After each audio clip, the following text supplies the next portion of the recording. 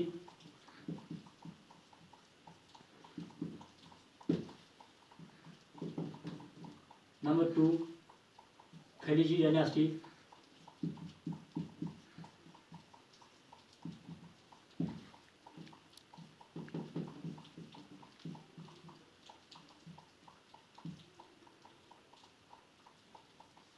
Tagalog dynasty. Number 4, Said dynasty.